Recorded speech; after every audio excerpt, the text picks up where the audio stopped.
দুর্নীতি থেকে আমাদের বের হতে হবে এবং শিগগিরই হতে হবে। অপেক্ষা করলে হবে না।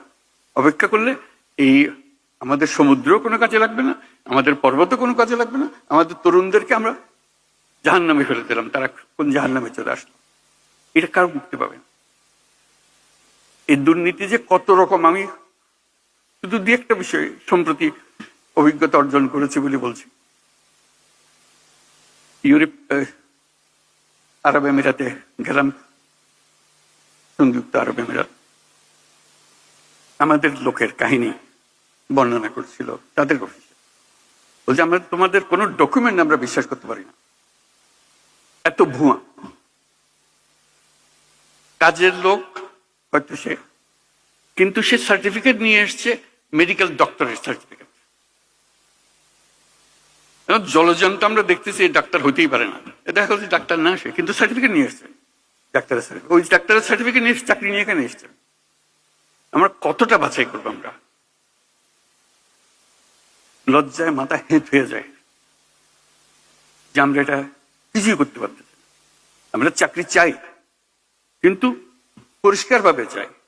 এরকম ভুয়া একজন যে চাকরি দিচ্ছে তাকে আমি নিজেকে ডাক্তার বলে পরিচয় দিয়ে গেলাম, আসলে শেষ পর্যন্ত গিয়ে চাকরি দিব কোথাও, শুধু এখানে পার হওয়ার জন্য ডাক্তারের সার্টিফিকেট একটা দরকার। এবং আমরা কেউ না কেউ তাকে এই সার্টিফিকেট দিচ্ছি, নিশ্চয়ই অর্থের বিনিময়ে দিচ্ছি। এবং এখানে বহু আছে, সেটা এজেন্ট আছে, সেই জোগাড় করে দেয়। শুধু একটা এজেন্ট না, এরকম বহু এজেন্ট আছে। এবং এইভাবে আমাদের বহু মেয়ে মধ্যপ্রাচ্যে হারিয়ে যাচ্ছে, নিয়ে গেছে, এর মধ্যে ফেলে দিয়ে আসছি, কেউ জানে না। হিউম্যান ট্রাফিকিং এর কি বিষয়, বিভৎস বিষয়। এবং মেয়েদের জন্য আমাদের মেয়েরা যাচ্ছে, তার কি অবস্থায় ফিরে আসছে, যদি সশরীরে ফিরে আসতে পারে, কত লাশ কোথায় চলে যাচ্ছে সেটারও কোনো হিসাব নেই। এই কোন দেশ বানালাম আমরা? আমরা তো দায়ী। আমরা যে আজকে এখানে এসেছি, আমরাই তো দেশ চালাই। কাকে কি বলবো? আমাদের নিজের কাছে, নিজের সন্তানদের কাছে আমরা কি জবাব দেব? কাউকে আমরা রক্ষা করতে পারছি না।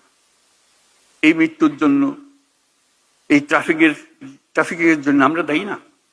আমরাই তো দায়ী। আমরাই তো সহজ করে দিয়েছি তাকে যাওয়ার জন্য। এটা অসংখ্য কাহিনী, এগুলো আপনারাও জানেন, বহু জানেন।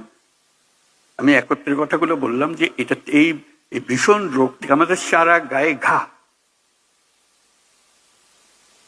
এটার থেকে মুক্ত হতে না পারলে কোনো দিকে অগ্রসর হবার আমাদের উপায় নেই। আমাদেরকে আজকে প্রতিজ্ঞা নিই, আমরা এই ঘা থেকে মুক্ত হব, সুস্থ হব। আমাদের কেউ দুর্নীতির দায়ে কেউ আমাদেরকে অভিযুক্ত করতে পারবে না। এইরকম সরকার চালাবো, এরকম সমাজ চালাবো। ধন্যবাদ সবাইকে।